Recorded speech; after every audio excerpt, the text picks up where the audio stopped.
Tornadoes just tore through Illinois and Indiana, and what happened is leaving scientists and storm chasers absolutely stunned. On the evening of March 10th, a single supercell thunderstorm unleashed a family of violent tornadoes that carved a path of destruction hundreds of miles long across 2 states. 3 people are dead. Nearly 500 buildings are damaged or destroyed. An entire solar farm with 2.4 million panels was ripped apart like it was made of cardboard. And the hail that came with it might have just broken an Illinois state record. This is one of the most intense tornado outbreaks the Midwest has seen in years. And the scariest part is, most of it happened after dark. Let me walk you through exactly what happened, because the details of this storm are absolutely wild. It all started on the afternoon of March 10th. Meteorologists had been sounding the alarm all day. The Storm Prediction Center had issued a rare level 4 out of 5 threat level for tornadoes across parts of the central United States. That almost never happens. It means the atmosphere is loaded and the conditions are practically begging for violent, long-track tornadoes. Warm, unstable air was surging north from the Gulf. A powerful cold front was plowing east, and high-altitude winds were creating the perfect setup for what meteorologists call supercell thunderstorms. These are not your regular afternoon storms. These are massive, rotating beasts that can sustain themselves for hours and produce tornado after tornado after tornado. And that is exactly what happened. The supercell that caused most of the damage first formed over central Illinois near Pontiac. From there, it started dropping tornadoes and massive hail as it pushed northeast across Livingston County, then into Kankakee County. By the time it crossed the state line into Indiana, this thing had already been on the ground for over an hour, and it was not slowing down. The first confirmed tornado from the supercell touched down just west of Aroma Park, a small community in Kankakee County, about 60 miles south of Chicago.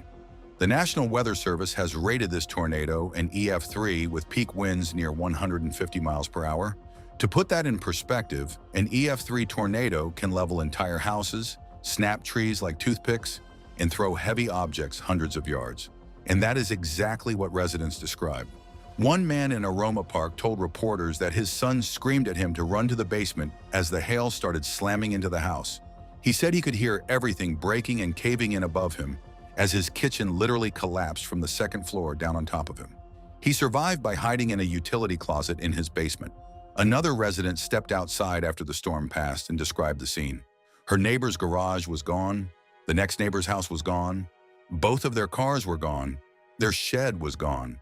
Part of their living room had been ripped away. Entire blocks in Aroma Park were leveled.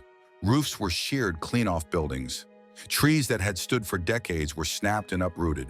The Kankakee County Sheriff said over 200 power poles were damaged. More than 7,000 customers lost electricity. Bishop McNamara Catholic School was badly damaged. Kankakee Community College had to close for the rest of the week. Illinois Governor J.B. Pritzker visited the damage zone and confirmed that nearly 500 structures across Kankakee County alone were damaged, with at least 30 homes completely destroyed. And the tornado was not done. After tearing through Aroma Park, it continued northeast across the Illinois-Indiana state line. It tracked through the southern portion of Lake Village in Newton County, Indiana, and then through the northern portion of Roselawn before finally lifting near DeMott. The total path length of this single tornado was 36.6 miles, and it was on the ground for 1 hour and 21 minutes. That is an extraordinarily long-lived tornado. In Lake Village, the devastation was heartbreaking. An elderly couple, Edward Kozlowski, 89 years old, and his wife Arlene, 84, were killed when the tornado destroyed their home.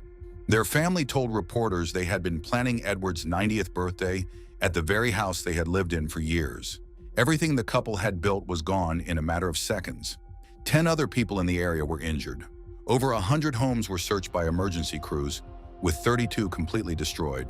And to make the tragedy even worse, residents reported that not all of the tornado warning sirens went off. One woman in Lake Village said the siren in town did not sound. Only the ones outside of town did. The Newton County Sheriff confirmed that an investigation into the siren system is underway. But this supercell was not finished producing tornadoes. That is what makes supercells so terrifying. They behave almost like living machines. Even after spawning one massive tornado, they can reorganize, tighten their rotation, and produce another one further down the track. And that is exactly what happened next. As the storm pushed deeper into Indiana, a second confirmed tornado touched down southwest of Wheatfield in Jasper County at around 7:43 in the evening. The National Weather Service confirmed this as an EF1 tornado, with peak winds near 110 miles per hour. Now, some people hear EF1 and think that is not so bad. But let me tell you, 110-mile-per-hour winds will rip the roof off your house, collapse barns, snap power poles in half, and turn debris into deadly projectiles. 3 people were injured. At least 10 to 15 homes sustained severe damage. The Wheatfield fire chief, a man who has lived in the community his entire life, told reporters it was the worst destruction he had ever seen. He said where the tornado went through, houses were just gone, roofs taken off, damage everywhere. If you are finding this as intense as I am, hit that like button and subscribe to the channel. Your support makes it possible for me to keep bringing you these stories. But here is where the story takes an even crazier turn. Right next to Wheatfield, the tornado plowed directly through the Dunn's Bridge solar farm. And I am not talking about a small installation. The Dunn's Bridge project, operated by NIPSCO and developed by NextEra Energy, consists of 2 phases. Dunn's Bridge 1 has a capacity of 265 megawatts. Dunn's Bridge 2 has 435 megawatts plus 75 megawatts of battery storage. Combined, they hold over 2.4 million solar panels, capable of powering more than 200,000 homes. The entire facility reportedly cost around $1 billion to build, and the tornado shredded it. Drone footage shows an apocalyptic scene, metal frames twisted and mangled, panels ripped from their mounts and thrown across surrounding fields, gardens, and roads. Sections of the farm were described as completely destroyed. Preliminary estimates suggest the repair and replacement cost could exceed $140 million, based on comparisons to similar incidents like a 350-megawatt solar farm in Texas that sustained $70 million in hail damage back in 2023. And the financial damage does not stop with the physical repairs. With 700 megawatts of capacity offline, the facility was generating roughly 4,200 megawatt-hours of electricity per day. At wholesale prices, that translates to about $126,000 in lost revenue every single day the farm stays down. If it takes 6 months to repair, which experts say is a conservative estimate, the total lost generation value could reach nearly $23 million. NIPSCO put out a statement saying their teams were on site assessing conditions and securing the area, and that they were working to address community concerns about potential environmental impacts from the damaged panels. But here is the thing that really gets me about this entire event: the timing. These tornadoes struck in the evening. The EF3 hit Aroma Park around 6:30. The Wheatfield tornado touched down around 7:43. By the time the supercell continued into Stark County and produced yet another confirmed tornado, an EF2 near Knox with winds around 115 miles per hour, it was after 9 at night. That tornado near Knox was so dangerous that the National Weather Service issued a tornado emergency, which is a step above a regular tornado warning. It was only the 3rd tornado emergency ever issued by that particular forecast office. Nighttime tornadoes are a completely different kind of terrifying. You cannot see them. You cannot tell which direction they are moving. The only way you know one is close is if lightning briefly illuminates it, and by that point it might already be too late. Storm chasers who followed this system described a massive rotating structure that was only visible in brief flashes of lightning as it moved across the countryside. One video that has gone viral shows someone driving through the storm at night. A bolt of lightning strikes, and for a split second the entire sky lights up. And there it is, a monster funnel right in front of them. Statistics back up how dangerous nighttime tornadoes are. They historically cause a significantly higher percentage of fatalities compared to daytime tornadoes, largely because people are asleep and do not hear the warnings. And then there was the hail. The hail from this storm was absolutely unbelievable. The same supercell that produced the tornadoes also dropped hailstones ranging from 3 to 5 inches in diameter across large portions of its path. But in Kankakee, a trained storm spotter measured a hailstone at 6.1 inches in diameter. To give you an idea of how massive that is roughly the size of a grapefruit or a coffee mug. The previous Illinois state record for largest hailstone was 4.75 inches, set in Manuka back in June of 2015. If this 6-inch hailstone is officially verified, and it is currently going through the verification process, it would shatter the old record by more than an inch. When hailstones that size fall from tens of thousands of feet in the air, they hit the ground with the force of a falling rock. They can punch through windshields. They can destroy roofs. They can injure or kill anyone caught outside, including livestock. In the western suburbs of Chicago, communities like Bolingbrook, Woodridge, Downers Grove, and Darien were pounded with hail ranging from 2 to 4 inches. A hailstone measuring 4.8 inches was recorded in Darien alone. One homeowner told reporters the hail was almost the size of a baseball and that nearly every house on his block likely had roof damage. Restoration companies were already going door to door by the next morning. The broader picture here is just as alarming as the individual events. This was not one tornado. This was a single supercell that produced a family of tornadoes and record-breaking hail across 2 states over a span of several hours. At least 3 tornadoes have been confirmed by the National Weather Service, with additional reports still being investigated.